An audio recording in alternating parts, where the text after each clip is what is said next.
Happy Friday, welcome. This is Hollywood to Houston. I am your host, Sandra Del Cid. Today we have an awesome filmmaker from right here, Houston, Texas, Kale Adams. Welcome. Thank you so much for having me. I'm so happy that you were able to come. You were referred by my friend Vicky, and congratulations on your movie, Open Waters. Thank you so much. How much longer do you have before you finish filming? We've got some time. That's why we're here today. We're going to talk about crowdfunding and how important it is and all that good stuff. So Awesome. So I enjoyed the trailer. It was something very different that you've seen before in my shows. He says it's a psychological thriller. Psychological thriller. I think it's horror, but he says it's a psychological thriller. And Vicky did an amazing job. So we're going to go ahead and watch the trailer for Open Waters. Yay. So we'll be right back. All right.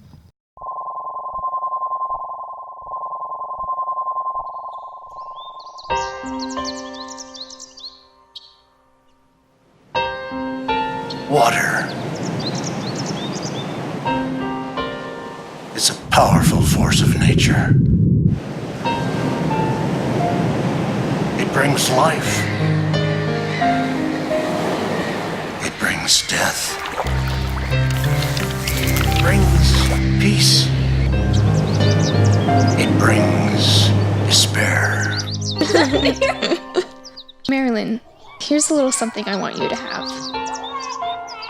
I chose a dragonfly as it symbolizes change, transformation, and spiritual growth. Every day I see how you are changing, transforming and growing into the beautiful woman I know you will become. I love you with all my heart. I love you too. When we grow up, we can do what dragonflies do. We can fly away.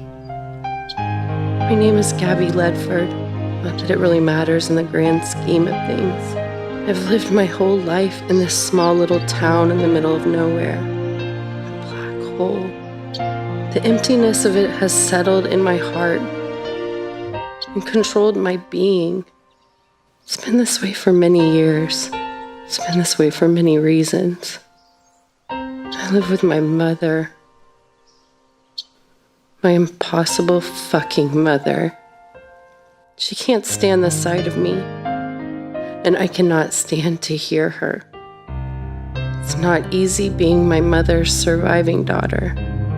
10 years ago, my baby sister Marilyn was brutally murdered and raped. I'm pretty sure that my mother wishes it was me that died instead of my sister. And I have to admit, sometimes I wish it was me too. I can see the hate in her eyes every time she looks at me. I can hear it in her voice.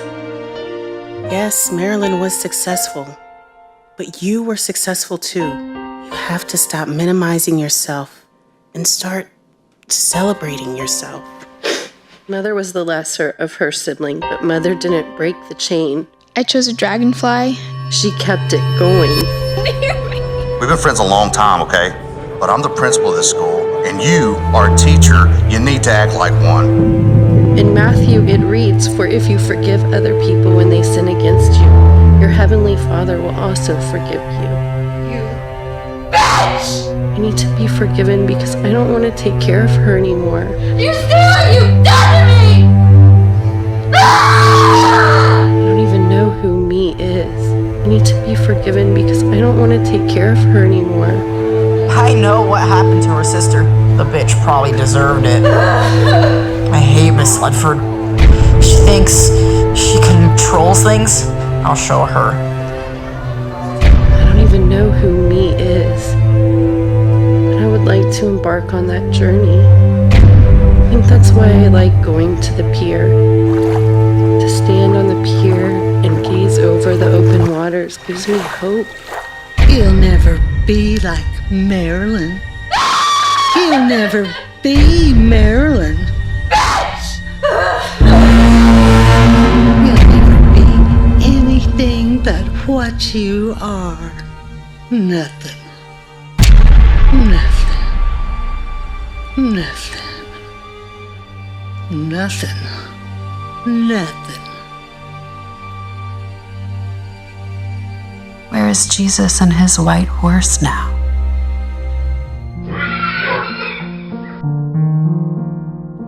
I want what other people have,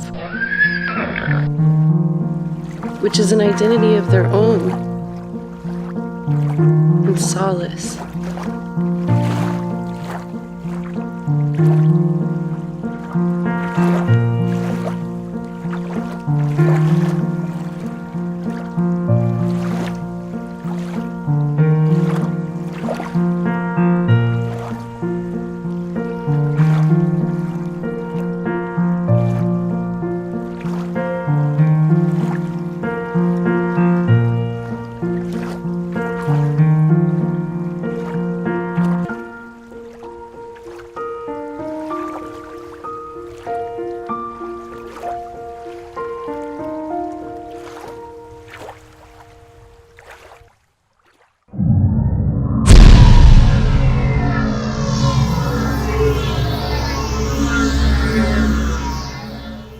So welcome back. I hope you enjoyed the trailer for the upcoming film Open Waters.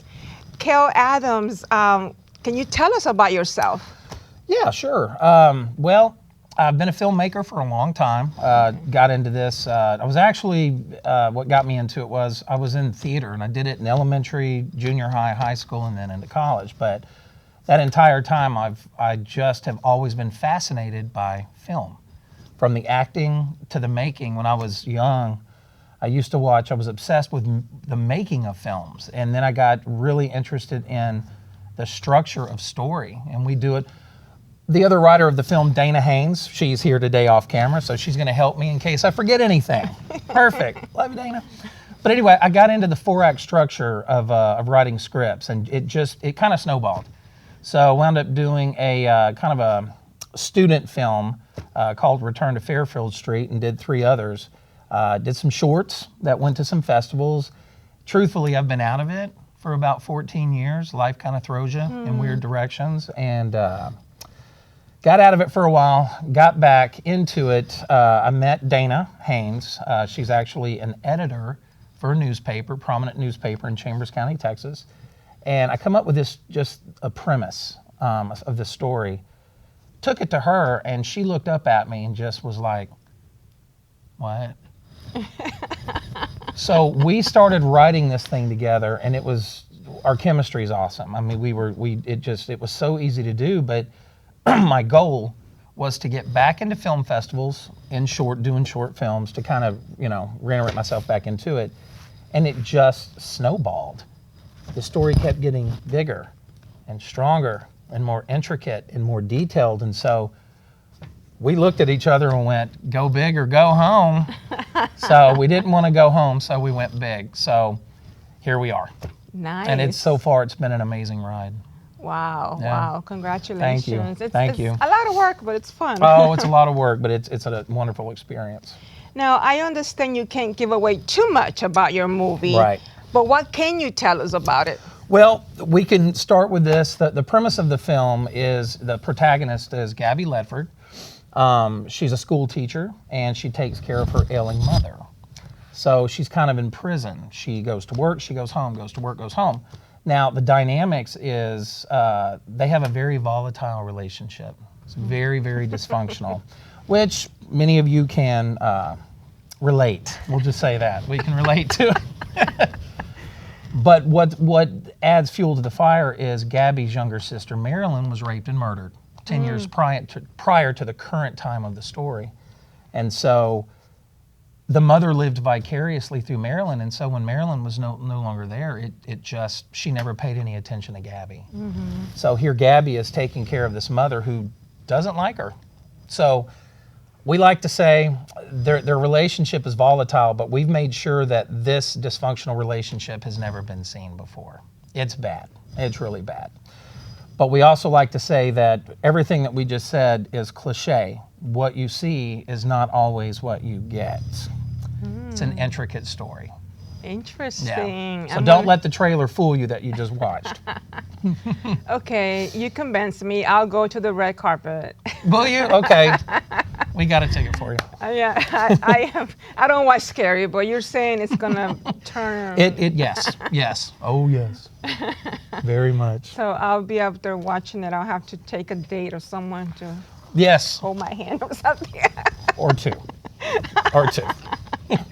Oh my gosh. Now, why are you here today? Well, we want to talk about crowdfunding. I'm not sure if a lot of you know what that is. Indie films are a lot of fun these days because, in my opinion, independent films are made the way Hollywood films used to be, where it was about the art. I mean, it's always about money, but it was always the best writing, the best all of that. But it's Hollywood, and I'm not knocking it at all. It's just not my avenue. We could actually jump out there and get a couple of real investors. We don't want to do that because we want to be able to have creative control from beginning to end. Best way to do it, crowdfunding. We're going to be launching something on Kickstarter.com. If you are not familiar with it, please check it out. You'll be able to reference everything on our website, terracefilmworks.com. Allow me to spell it because people say Terrence. Terrace filmworks.com. Everything about the story, the trailers on there, and the Kickstarter campaign is going to be launched, so you can reference it. Crowdfunding is when people actually watch the trailers. We have a campaign that we've created where whatever money that you can donate or pledge, you get gifts, and you can actually wind up being in the film. You can wind up with an executive producer credit, an associate producer credit, a special thanks, again, or have a cast credit, and no matter what, you get an IMDb credit for the film. So that's something that never goes away. Exactly. I mean, if you're a beginning actor and you want to grow your IMDb, it's a good way to start. Yes, it is. Yes, it is. I mean, you have to start somewhere. Yes, you do. Yeah. Yes, you do. Now, let's see. I heard there's some interesting actors in your film. We did something unorthodox. We decided to cast the film before the script was even written, okay? That led us down a strange journey because most people don't do it that way. They get everything ready to go and then they cast, and then, we're shooting within 45 days to 2 months. We decided to do 6 months into this, let's go ahead and cast it. Let's see what kind of personalities we can get in there. And the reason why we did it is because when you meet somebody, and it's for a part, you meet them and the energy's there, you kind of go, you know what, we're going to change this in the script. So we had about probably 10 rewrites because of the cast. Wow. We've got an amazing cast. We have Katie Martin. She just wrapped up a movie last year. It's in post-production, isn't it? With Eric Roberts called 6 Rounds of Chloe. We have Vicki Dempsey Burns, who has got a stellar... Yeah, I know, Vicki. Yes. Hi, Vicki. Your acting was amazing. You really scare me. I don't know that I could talk to you again in person. or just look her in the eye, you know what I mean? Don't take it personally. Yeah, That's hilarious. But she has a stellar resume, and she's been doing this for a long time. She's taught acting, stage, film. We have Terry Renee, who actually just got a series called 30. It was just picked up. We have Dieter Kingwergs, one of the most talented little 15-year-olds I've ever seen. He's got a resume of a 30-year-old. It's ridiculous. Wow. He started his career in Huggies commercials. Oh. I think that's cute. That's just cute. But he actually just landed a series called Legitimately Mally. So that was just picked up. We have Evan George Vorazaris. Most of you will know him from the Netflix original series Ozark. And then we have Edwin Neal. Man has been around for years. He was in JFK. He was the voice for Lord Zed in the Power Rangers, but most importantly, one of my favorites, he was the hitchhiker in the original The Texas Chainsaw Massacre. Wow. Yeah, that's what a lot of people are going, wow. Mm-hmm. Nice, very nice.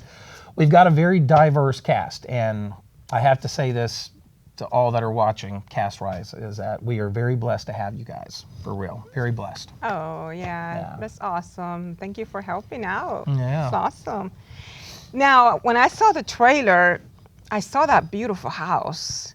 You know, where is that beautiful house? That house is kind of in the middle of nowhere. Really? Yeah, it's in Anahuac, Texas, which is actually where the film is supposed to be where it's set at. The house was built in 1883. When we got permission to use this house for the promo and for the film, we walked up on it, and I'm like, oh my God. The beautiful lady that owns it, Marsha Wilcox, I, in passing, just said, I bet this place is haunted. And she went, oh, it is. And we had a little incident in there. We did what we did, and we were in the house, and I was coming down the hallway. And I had not witnessed or heard anything. So as my back was to a bedroom, I'm coming down the hallway, and I hear one voice ask a question and then one answer. And it was back in the bedroom. So I turned around because I'm thinking, well, somebody must have come in. Mm-hmm. There's nobody in the house. Everybody, cast, crew, owner, houses, everyone's outside. What was the question? I couldn't understand it, but it was like, well, again, yeah. And then the other one was, I don't know. So I went, bye. You didn't bring any of those ghosts to the studio, not. right? One of us drove us here. Okay, I gotta bring the missionaries then to the studio. My next show. I mean, if a light falls off or something happens, okay. Blame Kale. Sorry. Actually, I'm more afraid of people who are alive than I am of ghosts. I am too. I'm not afraid of ghosts. I'm afraid of the people who are alive. but that's interesting. Yeah, it is interesting, and that's going to be our location. But now, that house is only being used for the exterior. We have another house for the interior. Oh, so you don't want to deal with the ghosts? No, we don't. Do you know why it's haunted? Is there a story behind it? There's probably, who knows? I mean, it's almost like a plantation home back in the day. So there's probably, honestly, because back then, talking about, cemeteries were kind of somewhat on your property back then. So there's probably cemeteries out there that we don't know about. Anahuac has a lot of history. A lot of history. You can stumble up in the woods and you can actually find Indian burial grounds even to this day. Wow. Yeah. Is anybody living in that house? Oh yeah. That's Marsha Wilcox. Yeah. Oh yeah. She's been in that house for many years. Many years. It doesn't bother her. Really? Oh no. She tells me stories and I'm going, how do you deal with that? And she's like, eh. Can you share one? There's a black mass. There's 2 kids in the house that will move things around. And you can see their shadows. And she says the only thing that she's afraid of is in the hallway, sometimes this just black mass will appear. And it'll kind of cast a shadow on the wall, but if you look directly at it, it's black mass. It has no definition. She said that one kind of bothers her a little bit, but it doesn't ever do anything. So there's no telling who that is. No. I'm sure she won't be able to sell the house now.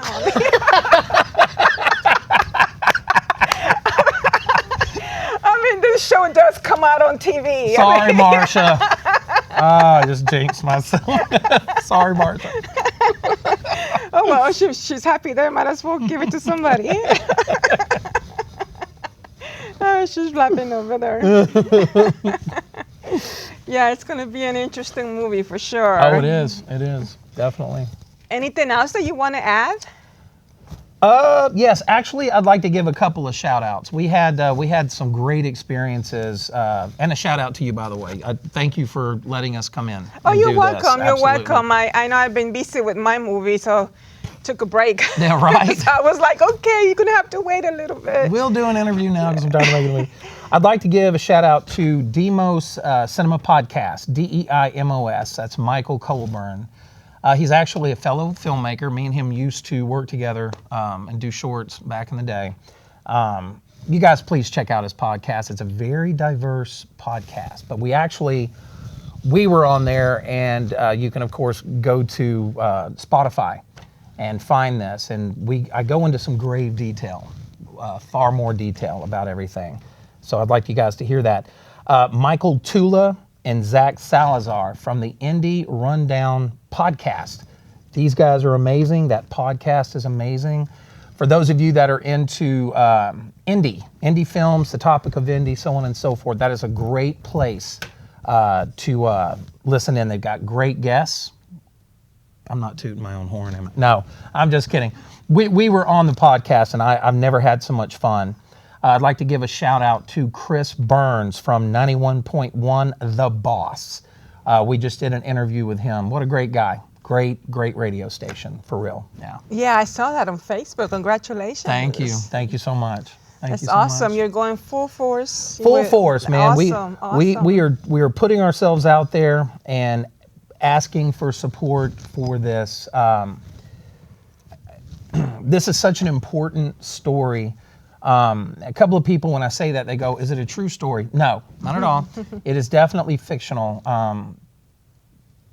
It's just so intricate. We just feel like this is a story that needs to be told not by book, but by film. We are so excited about it. So if you guys could, anybody, just help us out. Go to Terrace Filmworks, TERRACE, filmworks.com. You can reference Kickstarter when it is launched. You can actually go to our YouTube channel as well, Terrace Filmworks. And Twitter. We are on Twitter. And Facebook. And Facebook. We're everywhere. We're everywhere. So reference any of those. You can find out about our Kickstarter program. Anything that anybody can do is going to be a great help to us, for real. Yeah. If you're able to help him out, it takes money to make a movie, and any help is always awesome. So. Absolutely. And I just want to reiterate, we could go the investor way. We could get somebody to come in and do that, but another kind of film, I think it would be okay, but this one, people are going to try to make changes. Yeah, they're going to change. They everything. are. The film deals with a little bit. There's some taboo subject matter in it, and I'd like to say this for some of the people that we had talked to about the film. They were like, "Wow, that's pretty strong." Well, let me explain it to you this way. When you're watching a movie, the proxy is the protagonist. Whether you like the main character or you don't, you're still living through that person. You may not be rooting for them, right? But nevertheless, you're living through it. And my whole thing is if you're watching a film, them being the proxy, in real life is not sugar-coated. So as you live your life, it's not rated G, PG, R at all. So we're approaching this film that way. You're going to be living this person's life from start to finish. So we're not really filtering. We're telling it like it is. Wow. Yeah. Wow, it's going to be interesting for sure. No, but it is.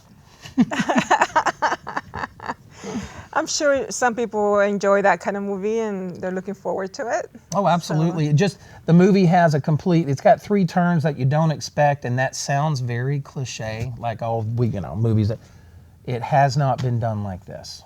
We are thrilled. We are thrilled. Oh, wow. So I'm very curious. Me too. Yeah. Okay, well, thank you for coming, though. Thank you for having me. Anything else that you want to add, Dana? Or? I think we covered it, and I've had a blast. Oh, well, thank you so much for coming. I'm so excited. I'm so happy for you. I mean, it's such a big project to make a movie. It is. And it takes, a lot of intelligence. It takes a lot of motivation. It takes a lot of... because you have fans, you get haters, and you have everything. So you have to stand strong. Exactly.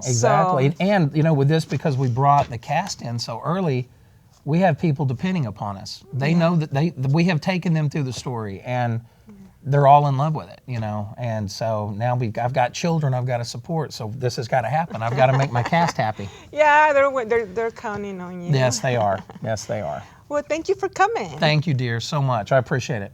And we'll see you guys next time.